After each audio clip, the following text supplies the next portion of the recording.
قرآن مجید کی ایک آیت ہے جس کا غلط مفہوم لیا جاتا ہے، لا اکراہ فی الدین۔ تو اس کا جو مفہوم لیا جاتا ہے عمومی طور پہ وہ یہ ہے کہ دین میں کوئی جبر نہیں ہے، اور جبر سے مراد مذہب بیزار طبقہ یہ لیتا ہے کہ کسی قسم کا کوئی قانون اور کوئی ضابطہ جو مذہب عائد کرتا ہے وہ نہیں ہے۔ تو یہ مولویوں کی پیدا کردہ سختی ہے اور انہوں نے دین کو مشکل بنا دیا ہے، اور حدود و تعزیرات، قوانین، ضوابط، چور کا ہاتھ کاٹو، زانی کو سنگسار کرو، کوڑے مارو حد قذف میں، اور مختلف اوقات کے اندر مختلف عبادتوں کا لزوم۔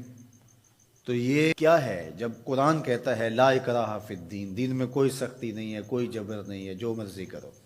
تو یہ اس کا مفہوم نکالا۔ اور ایک طبقہ ایسا ہے کہ جو دین کو اس طرح پیش کرتا ہے اور اس طرح سے دین کو لوگوں کے سامنے رکھتا ہے کہ جس طرح دین پر عمل کرنا کوئی آسان کام نہیں ہے، اور اس کو وہ مشکل اتنا بنا دیتا ہے کہ لوگ گھبرا جاتے ہیں کہ ہم تو پھر دین پہ نہیں چل پائیں گے، چند لوگ ہی دین پہ چل سکتے ہیں، جبکہ یہ دونوں چیزیں افراط و تفریط سے تعلق رکھتی ہیں۔ تو آیت کریمہ کا صحیح مفہوم یہ ہے، لا اکراہ فی الدین کا مطلب یہ ہے کہ دین قبول کروانے میں کسی پر سختی نہیں کی جائے گی کہ تو ضرور مسلمان ہو، یہ اس کا مفہوم ہے۔ اب کوئی دین قبول کر چکا ہے اور پھر احکام شریعہ اس کے اوپر نافذ ہوں گے تو یہ تو ہوں گے، تو اس پر یہ نہیں ہے کہ اب اس پر سختی نہیں کی جائے گی۔ جو اس جامعہ میں، اس درس گاہ میں داخل نہیں ہوتا، پڑھنا نہیں چاہتا، تو ہم اس کو دھکے سے گھر سے اٹھا کر کے یہاں داخلہ نہیں دے سکتے۔ جس کی مرضی ہو آئے اور جس کی مرضی ہو نہ آئے، لیکن جو شخص یہاں آ کے داخل ہو گیا، پھر یہاں جو ہم نے ضوابط اور قوانین بنائے ہیں ان کا وہ پابند ہوگا، اس لیے کہ وہ اپنی مرضی سے آیا ہے اور اس نے یہاں آ کر کے داخلہ لیا ہے۔ تو اب وہ کہے کہ میں نہیں مانتا تو وہ باغی کہلائے گا۔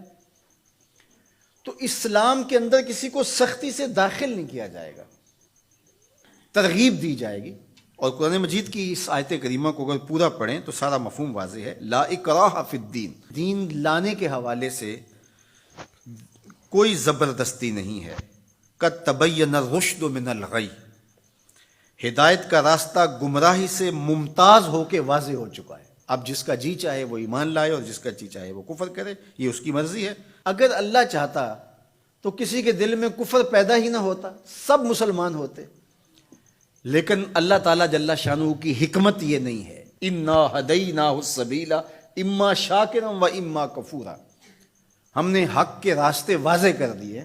اب جس کی مرضی ہو وہ کفر کے راستے پہ چلے، جس کی مرضی ہو وہ اسلام کے راستے پہ چلے، اس کی اس مرضی کی وجہ سے ہی تو جزا و سزا ہے۔ اگر اس کی مرضی سلب کر لی جائے اور وہ ایمان لانے پہ مجبور ہو تو پھر اس کا یہ کمال کون سا ہوا؟ تو کمال تو یہی ہے کہ دونوں راستے ہیں اور دونوں راستے سے دکھائی دے رہے ہیں، اور وہ اپنے اختیار سے خیر کا راستہ اختیار کرتا ہے تو جزا ملے گی، اور اپنے اختیار سے برائی کی راہ پہ چلتا ہے تو اس کو جو ہے وہ سزا ملے گی۔ لیکن اگر اس کا اختیار ہی نہیں ہے برائی کے راستے پہ چلنے کا تو پھر اس کو سزا کیوں دی جائے؟ تو یہ بات ذہن میں رکھیے گا، یہ اختیار پر جزا اور سزا ہے۔ تو آیت کریمہ کا مفہوم یہ بتاتا ہے کہ جو چاہے وہ حق پہ آئے، اس پہ مجبور نہیں کیا جائے گا۔ باقی احکام شریعہ پر عمل پیرا ہونا تو یہ ایک امر آخر ہے۔ تو یہ سراسر نفسانی خواہش ہے کہ اسلام ہمارے اوپر کوئی پابندی نہ لگائے، جس طرح ہم چاہیں اس طرح ہی چلیں اور ہماری زبان پہ کلمہ بھی جاری رہے۔ میں بھی ہوٹل میں پیو، چندہ بھی مسجد میں دو، شیطان بھی خوش رہے، خدا بھی ناراض نہ ہو، یہ کیسے ہو سکتا ہے؟